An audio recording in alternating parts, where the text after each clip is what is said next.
ബീഹാറിൽ നിന്നും കേരളത്തിലേക്ക് തൊഴിൽ തേടിയെത്തിയ മുഹമ്മദ് അമീറിന്റെ കുടുംബത്തിലാണ് ഞാൻ ഇപ്പോൾ ഉള്ളത്. 6ാം ക്ലാസ്സിലെ കേരള പാഠവലി മലയാള പുസ്തകത്തിൽ ഇടം നേടിയിരിക്കുകയാണ്. പർവീൻ കൊടുത്ത ആ ലെറ്റർ കേരള പാഠവലി മലയാള പുസ്തകത്തിൽ ഇടം നേടിയത് എങ്ങനെയാണ്? അതായത് 2023 എന്റെ പാഠപുസ്തകത്തിന്റെ അല്ല, സ്കൂളിൽ പഠിച്ച സ്കൂളിൽ തന്നെ ജോലി ചെയ്ത് അങ്ങനെ ഒരു വാർത്ത ഉണ്ടായിരുന്നു. കുറെ മലയാളി കുട്ടികളെ, ഹിന്ദി കുട്ടികളെയൊക്കെ പഠിപ്പിക്കാൻ, എന്നെ പോലെയുള്ള കുറെ കുട്ടികളൊക്കെ.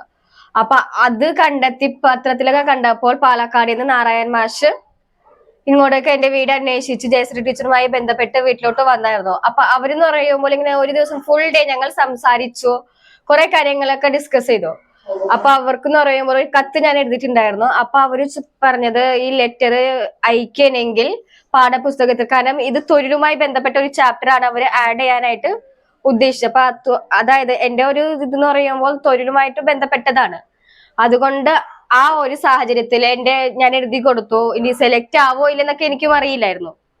പക്ഷേ മെയ് 1-ാം തീയതിയാണ് ഈ SRG പങ്കെടുക്കുന്നത്. അപ്പൊ അന്ന് എന്ന് പറയുമ്പോൾ എല്ലാ ജില്ലയിലുള്ള ടീച്ചർമാരൊക്കെ ഉണ്ടായിരുന്നു. അവരായിട്ട് ഫോട്ടോസ് ഒക്കെ എടുത്തു. അതുപോലെ കുറെ കാര്യങ്ങളൊക്കെ മനസ്സിലാക്കാൻ സാധിച്ചു. അപ്പൊ ആ രീതിയിലാണ് എന്റെ ടെസ്റ്റില് വന്നത്.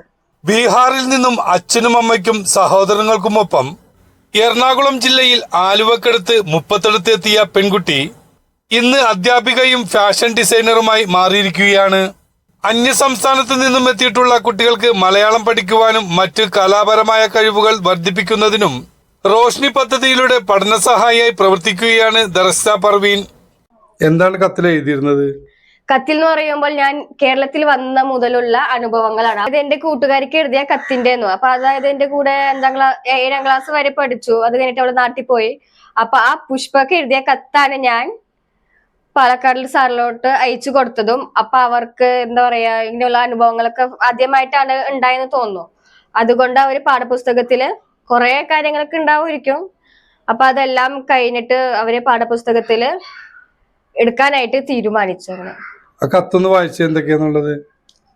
അതിനകത്ത് ഞാൻ എഴുതിയേക്കുന്നത് എന്ന് പറയുമ്പോൾ ഇവിടെ വന്നപ്പോൾ ഉള്ള അനുഭവങ്ങളാണ്. വല്ലപ്പോഴും നിന്നെ ഞാൻ ഓർക്കാറുണ്ട്. കാരണം ഒരുമിച്ചാണ് ഞങ്ങൾ കൂടെ പഠിച്ചത് 7ാം ക്ലാസ് വരെ. കളിയും ചിരിയും അതുപോലെ സങ്കടവും ഉണ്ടാകും. കാരണം ആ സമയത്ത് എനിക്ക് മലയാളം ഒന്നും അറിയില്ല. അപ്പൊ അവളുടെ കൂടെയാണ്. അവൾ എന്ന് പറയുമ്പോൾ പുഷ്പ എന്ന് പറയുന്നത് 1ാം ക്ലാസ് മുതൽ ഇവിടെ തന്നെയാണ് പഠിച്ചത്. ഞാൻ ഇവിടെ വരുമ്പോൾ 5ാം ക്ലാസ്സിലാണ് വന്ന് ചേരുന്നത്. അപ്പൊ എനിക്ക് മലയാളം അത്ര അറിയില്ല. അപ്പൊ കൂടുതൽ കൂട്ടെന്ന് പറയുമ്പോൾ എനിക്ക് പുഷ്പയുടെ കൂടെ ആയിരുന്നു.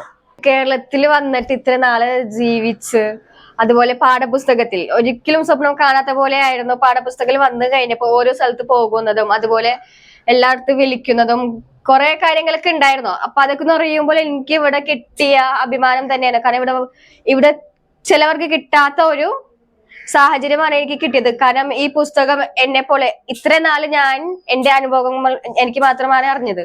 പക്ഷെ ഇപ്പൊ ലോകം മൊത്തം എല്ലാ കുട്ടികളാണ് ഈ പാഠപുസ്തകത്തിൽ വായിക്കുമ്പോൾ എന്നെ കുറിച്ച് അറിയുന്നതും അതുപോലെ എന്താ പറയാ ഈ ഇങ്ങനെയൊക്കെ തെരഞ്ഞെടുത്തതും.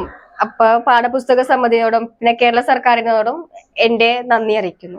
ഇക്കുറി 6ാം ക്ലാസ്സിലെ പാഠപുസ്തകത്തിൽ 35-ാം പേജിൽ കൂട്ടുകാരിക്ക് എഴുതിയ കത്ത് ഉൾപ്പെടുത്തിയതാണ് ഏറെ ശ്രദ്ധ നേടിയിരിക്കുന്നത്.